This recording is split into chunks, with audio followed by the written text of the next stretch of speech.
Bagaimana hukumnya orang yang datang haid ketika ada saudarinya, temannya meninggal, dia kepingin untuk ikut? Nah, kalau untuk memandikan serta menggosok-gosok, memandikan dan yang ikut orang memandikan dan yang ikut memandikan itu kan berbeda.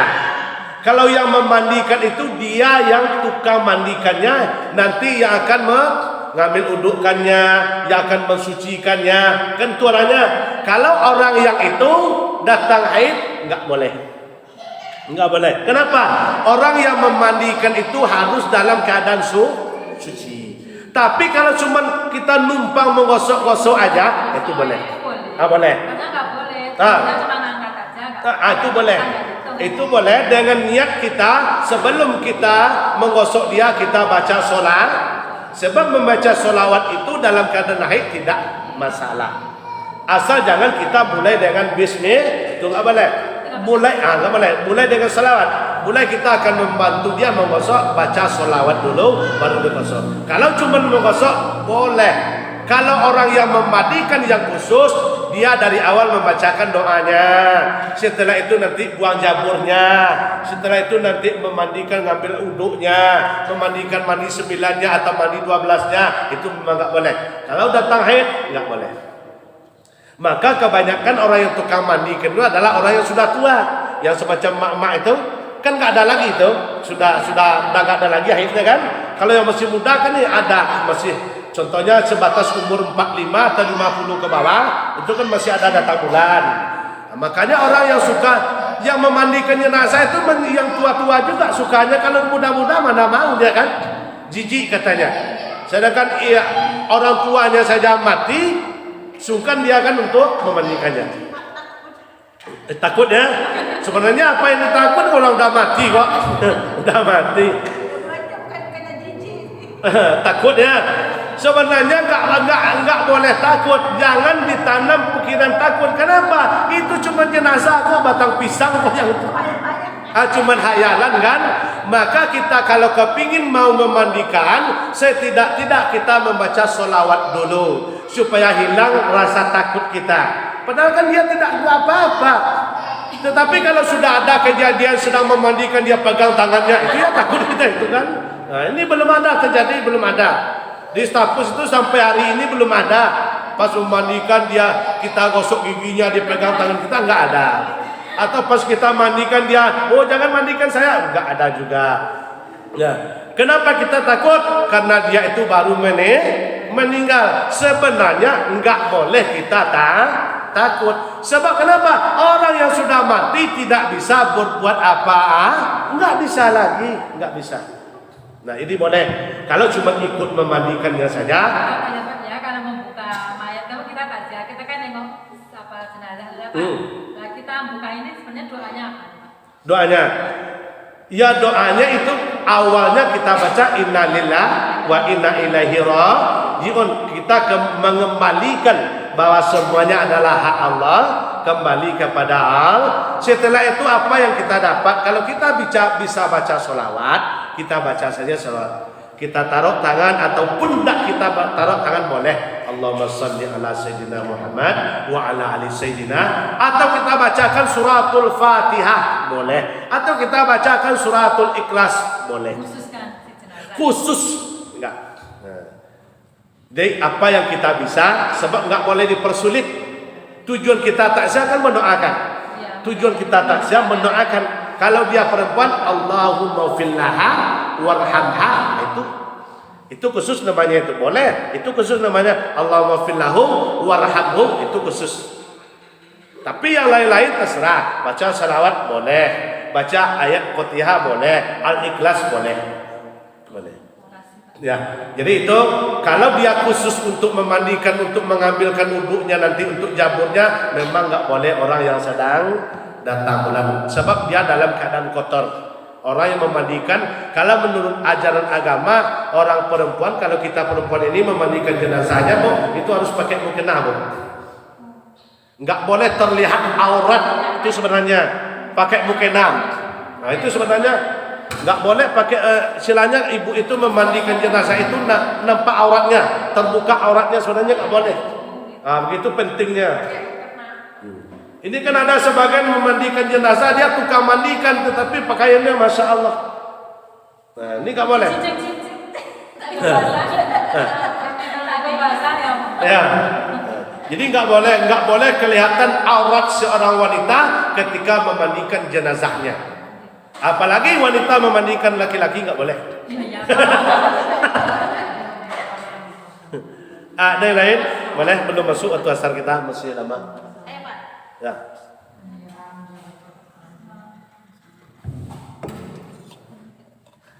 Ada lagi? Boleh. Saya makmum saya makmum di belakang ada imamnya baca itu sambil menangis bunyi gimana? Oh gitu. Salatnya? Salat fardu. Salat wajib. Imamnya di depan membaca ayat sambil nangis, atau baca Fatihah lah, atau baca ayat lah, imamnya sambil menangis. Kenapa imamnya menangis? Ya karena dia mungkin menghayati dari bacaan dia. Ya, ini ada dua. Menangisnya karena apa? Kalau menangisnya karena dia menghayati bacaan ini, contoh dia membaca Bismillahirrahmanirrahim. Ya ayyatuhan nafsul mutmainnah irji'i ila rabbiki radiyatan maradiyah. Di situ kan panggilan ya hai. Kan itu berupa panggilan kan? Nangis sejenak berapa detik. Maka orang biasanya imam itu menangis kebanyakan pertama dia ingat dosa dalam sholat, kedua dia itu tahu apa yang dia baca maksudnya nyampe. Jadi apa hukumnya kita di belakang ya? Kalau ada imam menangis tidak masalah. Imam menangis kalau kita bisa menghayati pula yang apa dia baca, kita pun menangis ingat kepada Allah, itu malah lebih baik. Berarti dia karena khusyuk menangis, itu boleh. Tapi kalau ada imamnya nanti nyanyi kuda lumping, itu ya nggak boleh diikuti itu. Tapi kalau dia menangis, itu dua itu. Ya, berarti dia terlalu menghayati ayat, tahu maknanya. Itu Bu, sebenarnya yang dikatakan sholat kusuk bukan tertuju semenjak dia angkat takbir cuman ingatan dia cuman satu Allah, satu-satunya, bukan itu maksudnya. Yang dimaksud langkah sholat kusuk dia tahu arti yang dia baca. Itu sebenarnya untuk menuju sholat khusyuk itu. Kenapa? Orang yang tahu makna dari bacaan dia, setelah dia membaca ayatnya, hatinya akan sibuk memikirkan dan mengingat makna dari ayat itu. Maknanya kenapa? Menuju Allah, berarti dia ingat kepada Allah. Contoh, Qul huwallahu ahad. Artinya apa? Katakanlah bahwa Allah itu ahad, satu. Berarti dia tahu. Berarti Qul huwallahu ahad. Lisannya mengucapkan, tasdik di qalbi.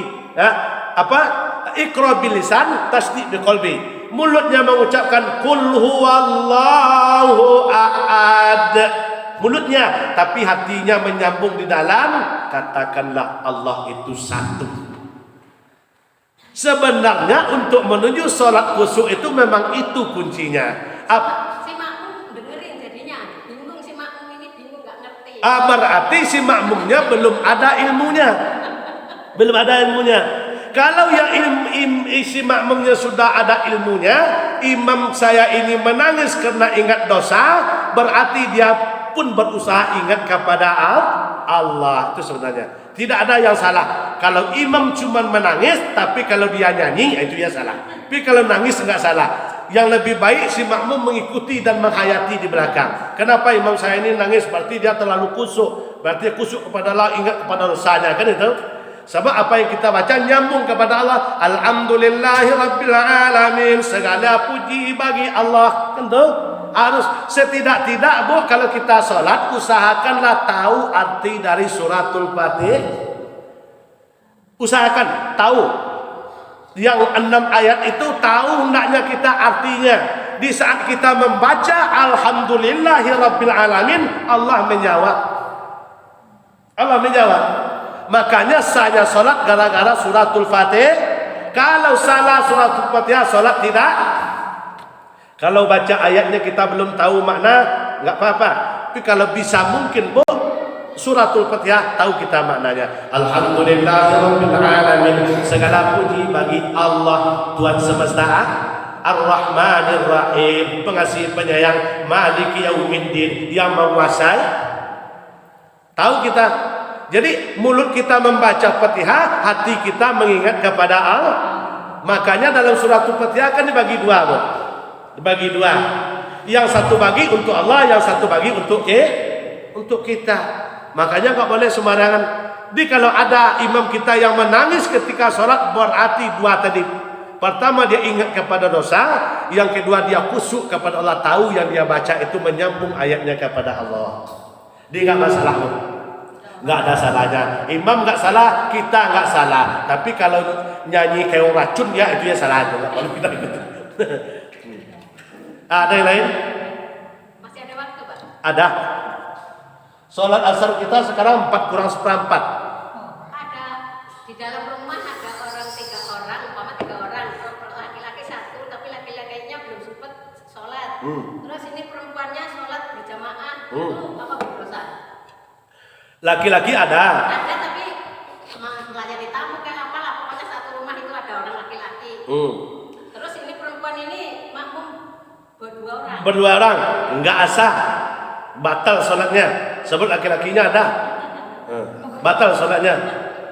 Bermakmumnya batal, karena laki-laki ada. Apa salahnya? Tunggu dulu. Kalau enggak dibilang sama dia, ayo kita memang. Nih, enggak boleh. Yang boleh itu perempuan sama perempuan, perempuan sama bencong. Itu boleh.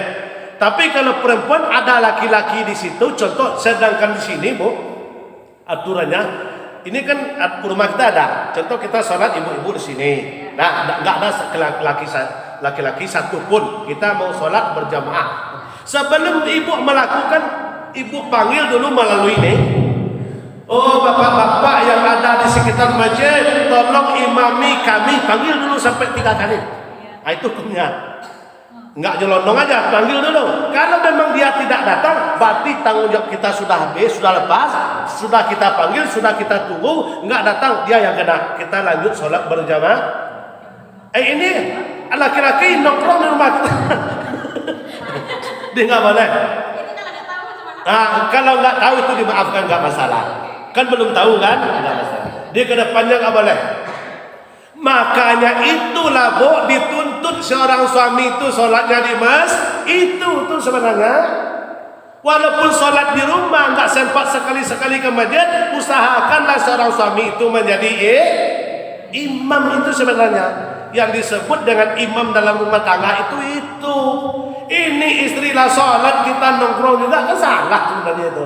Walaupun nggak suami dia, yang penting ada laki-laki di rumah itu. Jangankan laki-laki dewasa, Bu, ada yang sudah layak jadi imam saja, laki-laki sudah layak, contohnya sudah balik dan berakal, berarti kan sudah layak. Harus kita minta sama dia untuk jadi imam. Asal ada laki-lakinya. Tapi kalau nggak ada, itu boleh. Itu tadi di masjid, kalau nggak kurang puas pakai ini, turun kita naik ke rumahnya, Pak, sini masjid, Pak, imamnya kami. Itu menurut hukumnya. Kalau nggak ada satu pun yang mau, baru boleh ibu berimam sama-sama perempuan. Nah, Pak. Jadi kalau yang udah terlanjur tuh nggak apa-apa. Jangan diulang lagi. Kalau sendiri-sendiri gimana, Pak? Sendiri-sendiri, ya sendiri-sendiri itu nggak berimam namanya itu. Masa ada suami di rumah? Ada suami di rumah, kita sholat sendiri. Posisinya? Sendiri-sendiri maksudnya. Sendiri-sendiri boleh, tetapi harus suami di depan daripada contoh suaminya, contoh di sini, istrinya di situ, walaupun tidak berimam. Ada sebagian saya dapat pertanyaan, Ustaz, gimana hukumnya kami?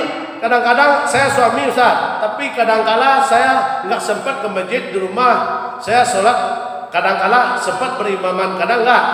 tapi saya duluan sholat di belakang. Tak tahu istri saya sholat di depan katanya gitu.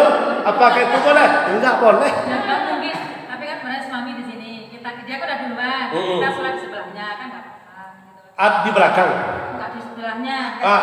Ya masa ke sebelah, nggak jauh-jauh, maksudnya di sinilah istilahnya. Tapi dia udah duluan. Ya boleh. Yang penting di belakang posisinya. Istilahnya enggak berdirinya enggak di depan.